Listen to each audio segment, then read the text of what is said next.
As the night wore on, people became more and more averse to taking baths. I had 3 and 13 months and was clean compared to most of them. This fellow apparently waited too long, and a shipmate started in on him with a scrubbing brush and a bucket full of melted snow water, which freezes the minute it splashes outside of the tub on the 35-degree below zero floor.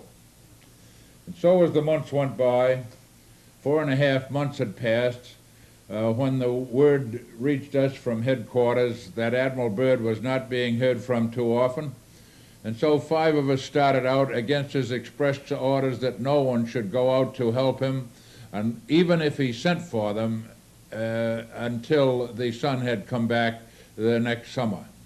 5 of us started out and failed after 81 hours at 72 below zero on the first attempt, getting only to the 50-mile point where we lost the trail in the darkness. Dogs, of course, could not take that weather, and airplanes could not fly because they could not land in dark on rough ice. It was therefore a job for the tractors, which were being used successfully on this expedition for the first time in history. In this picture, you see that one of the tractors with several hundred trail flags on the roof ready for us to put down one every quarter of a mile as we travel. Dr. Poulter, the chief scientist of the expedition, the leader of the party in the center. Pete Demas, the tractor driver and chief mechanic of the expedition, on the right, and I was the tractor radio operator on the left. This scene shows a crevasse that we fell into 8 miles out on the second trip, when we finally dug out in 8 hours of hard work at 50 below zero, got to the 21-mile point when our clutch burned out and we were forced to return, having wasted another 56 hours out there in very low temperatures in the pitch darkness. At this time, I want to bring up 1 or 2 things regarding the radio operations. As we traveled on the trail with these 1.5-ton Citroën tractors on treads and runners, we dragged a 3/4 wavelength wire behind us at a frequency of about 7 megacycles, megahertz, and with a quarter wave wire on the other side of the tractor, dragging behind on the snow. The quarter wave canceled the effect of the first quarter wave of the 3/4 wave section, so that we had effectively a half-wave antenna. We used 2 watts, 2 201As and push-pull with a hand-driven generator in the left hand and a hand key in the right. And now I would like to have you listen to an aluminum record we made 40 years ago at Little America.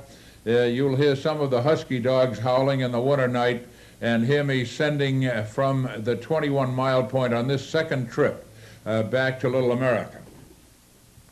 This record is a summary of some of the sounds that we heard on the second Byrd expedition.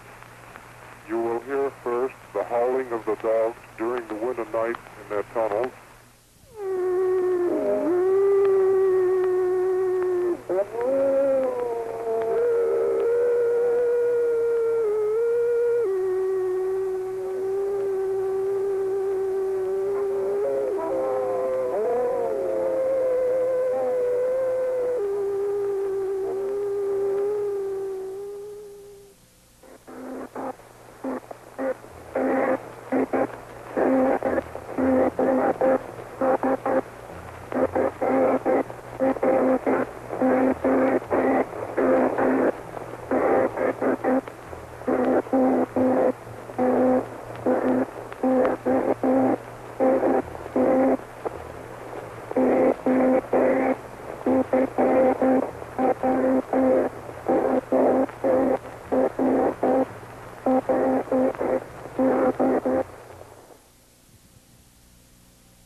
So much for that.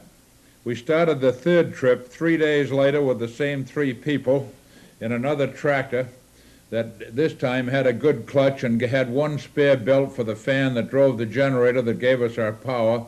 At that time we drove 70 hours and eventually got to the Admiral, who was standing on the roof of his little shack lighting off flares of kerosene and strawberry jam cans and hanging them up on a kite string in a rather stiff breeze that was blowing. He came walking over very, very slowly to us, and we found out in a few minutes that he'd lost over 55 pounds in weight from carbon monoxide poisoning, but was calling to us to come down below, fellows. I have some hot soup for you. When we got down below there, we found the floor was 35 below zero. The outside temperature was 60 below. The soup was so hard you couldn't break it with a hammer. So we prepared some food for ourselves, and I immediately called Little America to let them know that he was all right. We then lived 2.5 months in that shack, sleeping on the floor at night and carrying on the work that had to be done, including the laying out of an airfield and shoveling it flat so a plane could land there, and finally pick the Admiral up and take him back to Little America, the 123 miles, for the rest of the summer program. It is interesting to note the antennas in this scene where Pete and I are standing on the roof of the Advanced Base Shack, the southernmost radio station in history until 1956. This is KFY. The antennas were a half wave one side of the trail with a half wave of wire the other side acting as a counterpoise. In other words, something on the order of a full wavelength at 7 megahertz. Here we have a view of the inside of the one corner of the shack, down below the snow level. The radio set is now in the Naval Museum in Washington. The phonograph on the table at the left had to be put on the floor when we ate and raised back onto the table again at night when we slept. Those phones hanging on the wall I still have, and you can see the call letters KFY up there on the upper shelf, copies of which are now at Holcomb.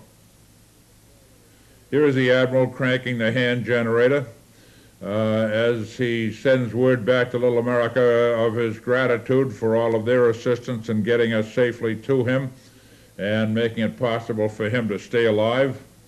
And the radio set box on the table here is now in Holcomb. The components are long since lost. I want to take you outside for a moment and show you the surface of the snow. This slide shows a typical view. Any one of those ripples out there can be a crevasse that goes down 1,000 feet. Back in the old days, we broke 750 crevasses in one 815-mile trip, and here is one of our tractors in which 3 of us were riding when we hit this 14-foot wide crevasse. If it had been 2 feet wider, we'd be down there 185 feet right now. This is a typical scene inside of a crevasse in more modern days. Notice the bridge over our heads that any heavy vehicle will break through and go plunging to its doom. More than one man has lost his life since then.